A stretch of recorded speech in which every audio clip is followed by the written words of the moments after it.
Ladies and gentlemen, welcome to the official launch of my channel.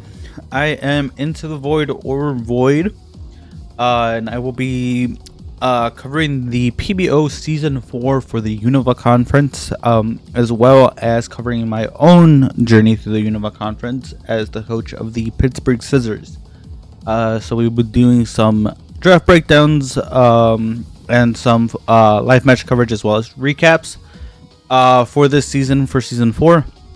Today I'm bringing you the breakdown for my team, the Pittsburgh Scizors. We're gonna quickly go over, what mons I drafted, kind of why I drafted them, some things about each mon, just to give a little in-depth view, so like why I picked everything. So we're gonna go ahead and kind of get straight into things here. So the first Pokemon I ended up picking up for my team is going to be Corviknight. This is going to be tier 3 sub, the Corviknight, because with your first round picks, our Pokemon, you want to make sure come to every game, and just like those tier 3 subs, you want them in every stream. Now Corviknight is a fantastic steel type, fantastic hazard remover, very reliable with defog. This thing can kind of come in, be physically or specially defensive, and roost whatever it wants off. Gets great stabs in steel and flying, so like Brave Bird or like even Iron Head is super good on this mon. Great pivot and U-turn. Some very good abilities. Unnerve to prevent berries like citrus, salic, custap berries. Pressure helps us get rid of the opponent's PP faster for like stall months, now that healing moves have been reduced to 8. A super valuable, or even mirror armor if you want to run this as a setup mon. Prevents us from getting our stats lowered and bounces it back. It's really good. But yeah, this thing does a couple things. Does one thing very well, and it's get rid of hazards with defog reliably. And just kind of stay and check things as it goes. Now it does get a lot of different options for like setup.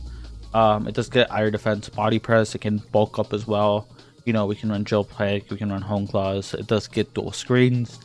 Sets up Tailwind for the team. Can taunt. Let's see. Can run in like an Endure Custap or a Custap set or something like that. Does get reversal. Primarily this thing though, we want it to defog, or we want it to stay in and just be a nuisance, heal up, take whatever damage and pivot out into something that can dish out damage back.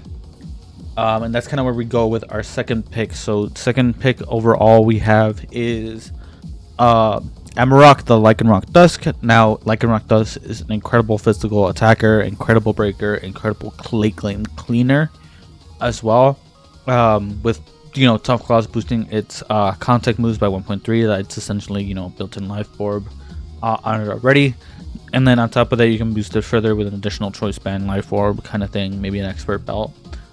It's really good on this Pokemon. Now as for its moves, Assault Rock, great priority. Brick Break, close combat is great. Fighting coverage, gets rid of screens. Counter is an option. Crunch, Draw Run, Endeavor, if you want to run like a Endure Endeavor set kind of thing.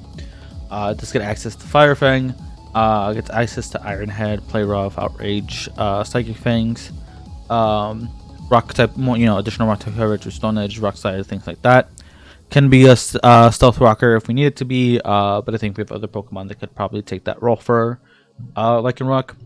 Now the move I'm most excited for on this is Trailblaze, simply because yes, it's already fast, but being able to it to outspeed the 111s and up, or outspeed any potential Scarfers, is really good for Lycanroc.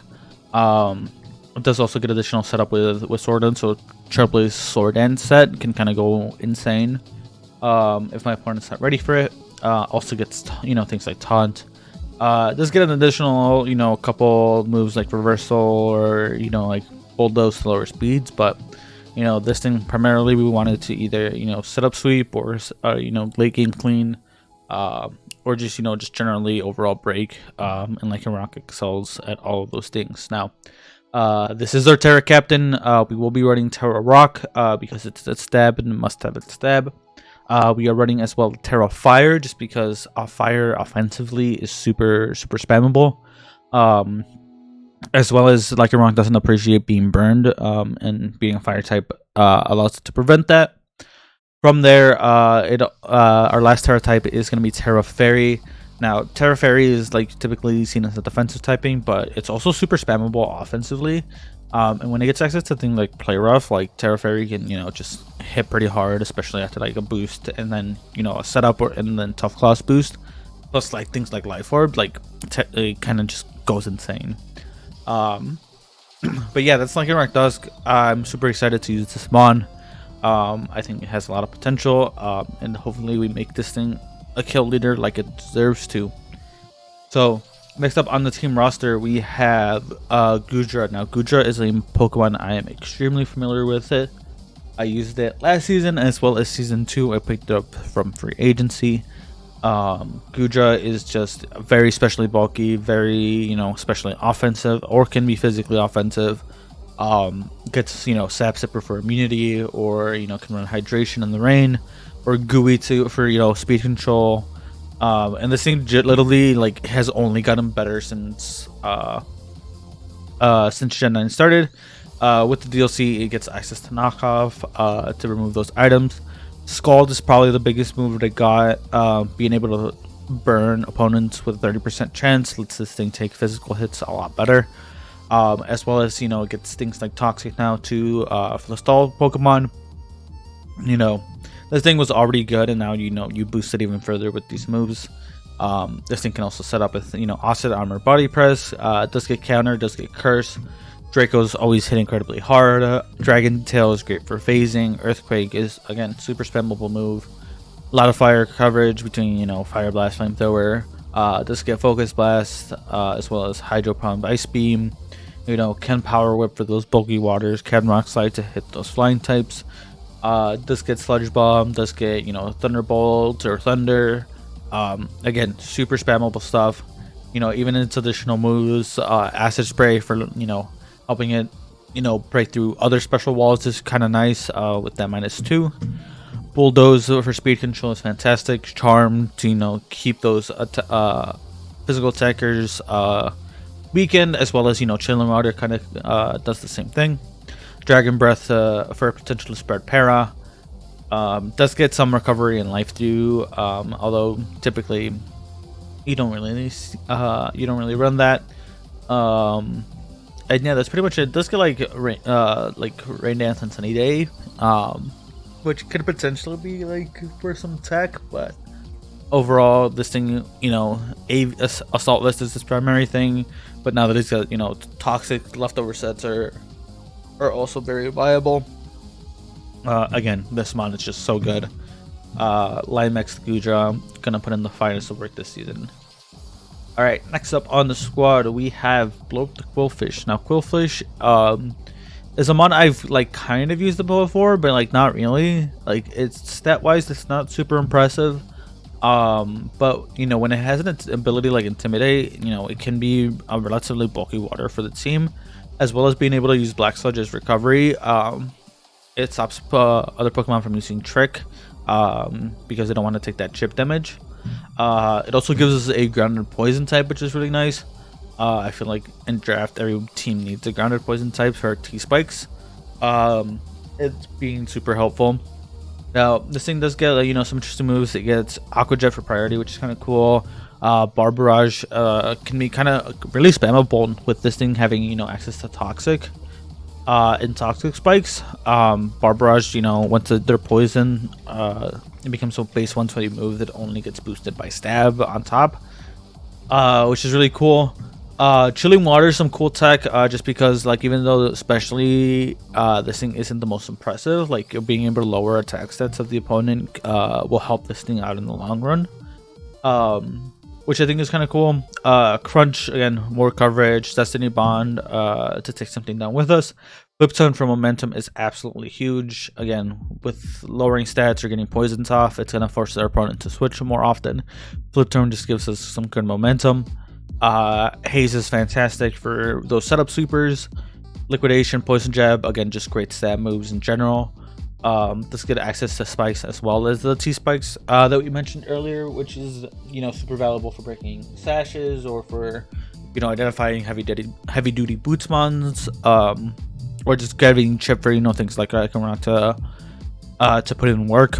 Now this thing can also be a setup super, in rain, like I mentioned with Kudra. It does have access to sword stand plus swift swim, which is could be some heat.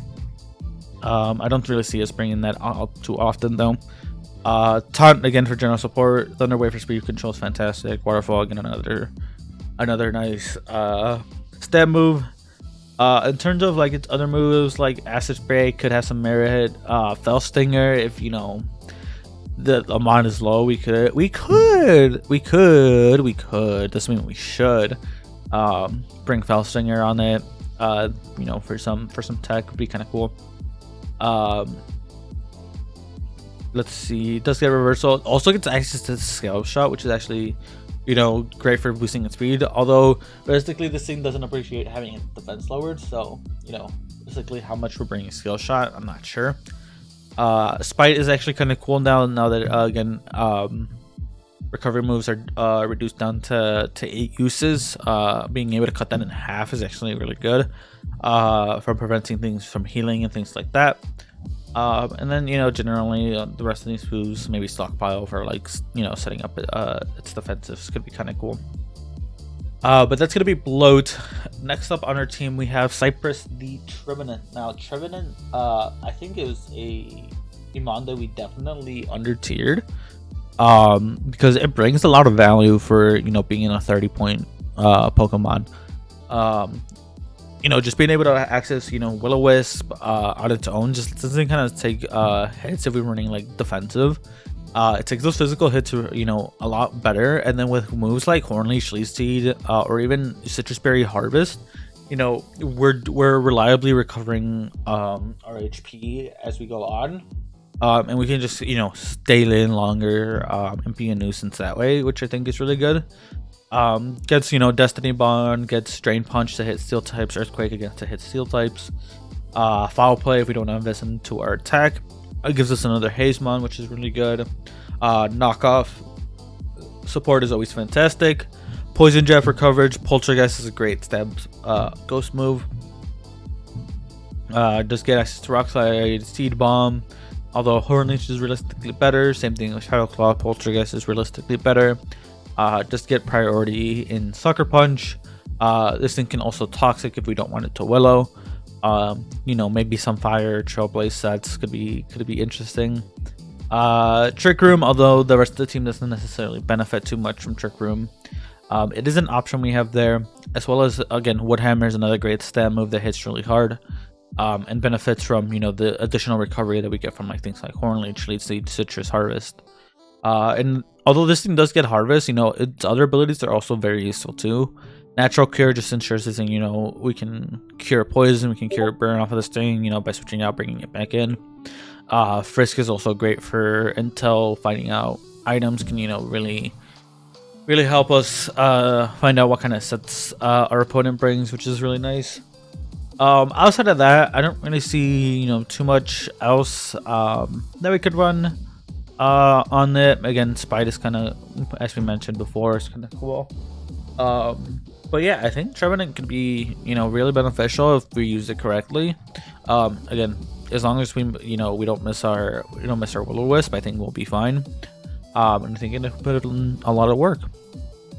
So, again, moving on. Next up, we have Manny the Mamoswine. Now, Mamoswine is an incredibly strong physical attacker. This thing is super hard to switch into with both, Ice and Ground Stab. And Audax has access to Trailblaze. This thing can, realistically be, hit a Trailblaze and then outspeed an opponent's entire team and just, put in the finest work. Its abilities are also really good. Thick Fat is fantastic for, fire moves or ice type moves. It gives him another, additional resistance. As well as like moves like abilities like Oblivious, so this thing can't be intimidated is actually really cool. Or I'm not sure if Snowcloak is allowed this season. I may have to double check on that, but if it is, being able to avoid additional moves could be kind of cool. But overall, again, this thing's gonna hit you with an ice type move. It's gonna hit you with, icicle crash, earthquake, or even icicle spear with loaded dice could be fire. Body press, curse sets are also an option. Another gives us another haze Pokemon, heavy slime for coverage, ice shard for priority, knockoff, iron head. Stab rock moves. It gives us another stealth rocker, which means we don't have to bring it on Lycanroc. We can bring it comfortably on Mamoswine. Because realistically, you need ice move, ground move, and then and that's pretty much it, right? You attack a Trailblaze, attack maybe Ice Shard, attack or maybe knockoff. But you could realistically fit Stealth Rocks on like a lefty set. This thing also does benefit a lot from being AV, which is really cool. So Mamoswine just has a lot of strong sets it could bring. And just again hits like an absolute truck for my opponent. Incredibly hard for this to switch into this Pokemon reliably and take multiple hits, which is super nice. Now, next up, I needed another special attacker as we have a lot of physical attackers as of right now, except for Gudra. So that's where Meloetta comes in. Now, Meloetta is a very, very strong special attacker. It's also very specially bulky. Pair that with a base 100 HP stat, this thing starts to can sit on things or can dish out damage, especially after it gets Calm Mind set up. Gets access to Dazzling Gleam, great Psychic Stabs. It gets Energy Ball. It gets Hyper Voice, Focus Blast. It gets access to Screens, Parrot Song, Shadow Ball, Thunderbolt, Thunder, Thunder Wave for momentum, or for speed control, U-turn for momentum, as well as a very unique move in Relic Song that's boosted by Serene Grace. Gives us a 20% chance to put things to sleep. And then we essentially had a 2-for-1 deal with this Pokemon, because after a Relic Song, we get its Pirouette form. And this thing can put in a lot of work. Now, Pirouette is like, it's a whole different shift for this Pokemon. It becomes a 128 speed, 128 attack. A little less bulky than it is normally, but when you're hitting with this hard and this fast, it can quickly get out of control, especially when it has access to moves like Close Combat and Play Rough. Sword Dance to boost its attack even further. This thing can put quickly set up and sweep the opposing team. Gets access to things like Acrobatics for coverage, Brick Break, Drain Punch for recovery, Facade, Fire. Gets the Elemental Punches. Again, Knockoff is an option for more team support. Quick Attack for stab priority, Shadow Claw, Stone Edge, Thunder Punch. Again, this thing just gets so much physical, psychic, and move in Zen Headbutt. And obviously it gets stab on like the close combats, which is also super cool. So very unique Pokemon in my opinion.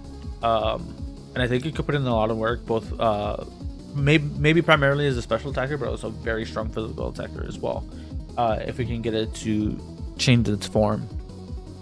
Now, moving on the list, so at this point I'm looking at my speed tiers and I realize my speed, my Pokemon aren't super fast. Yes, Meloetta Pirouette is incredibly fast at 128, but we need something that's naturally fast and doesn't require setup for it. So that's where Tinkerbell the Red Bombi comes in. Now, not only is this Pokemon super fast, but it also gets access to Sticky Whip, which could help the rest of my team, right? So now, like, Pokemon that were intended to be Scarfed to outspeed, like things like Lycanroc aren't going to be able to.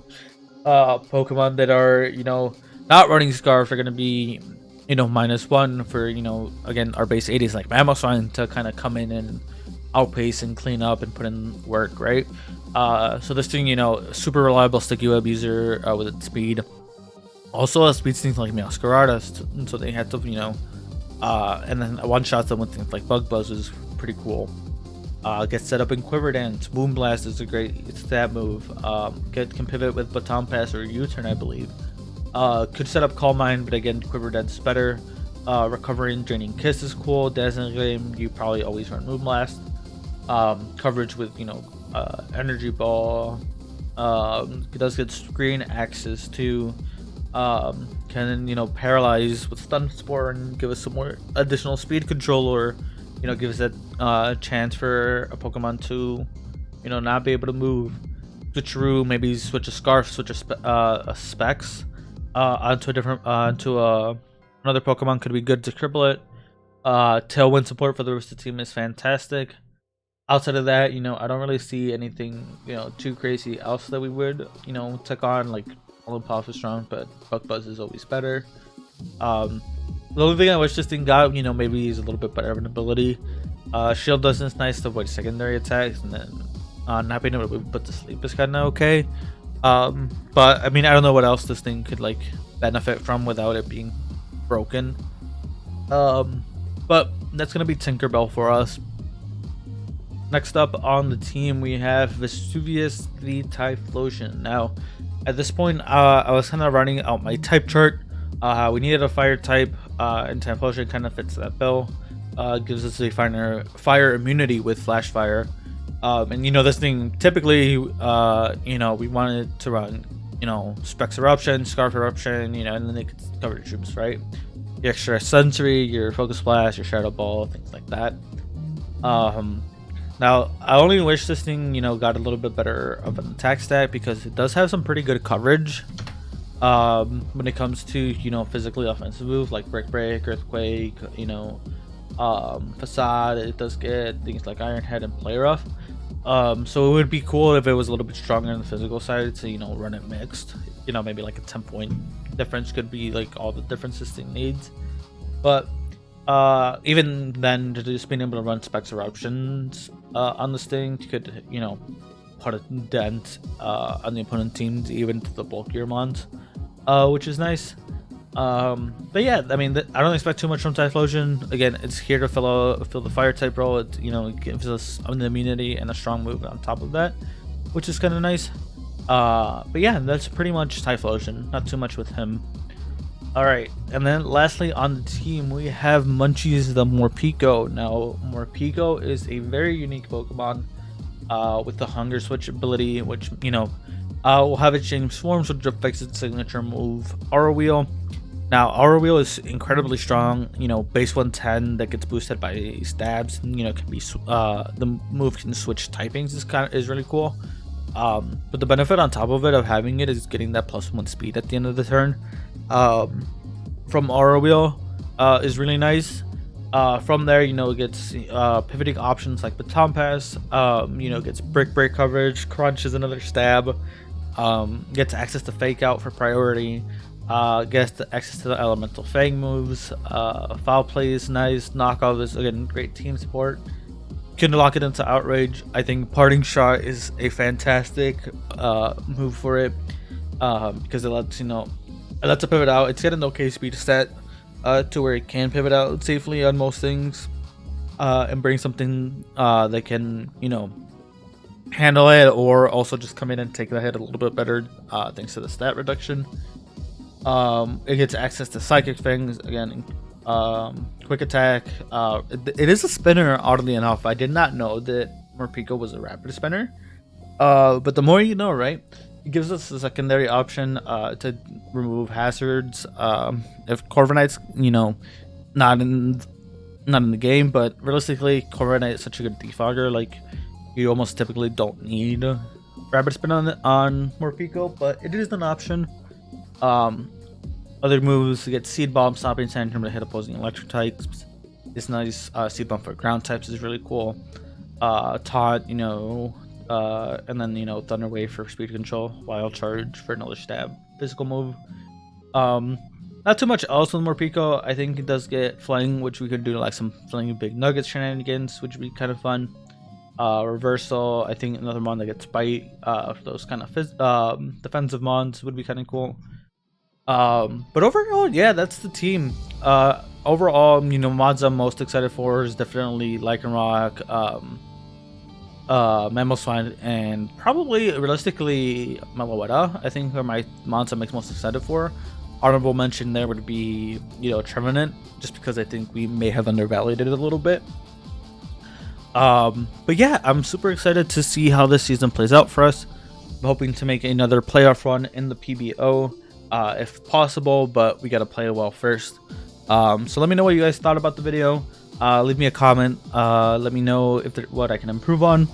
We're going to be bringing coverage for the entire PBO season 4 for the Univille conference, as well as my matchups and stuff like that. So I hope you stick around. Leave a like, leave a sub if you can to help us grow.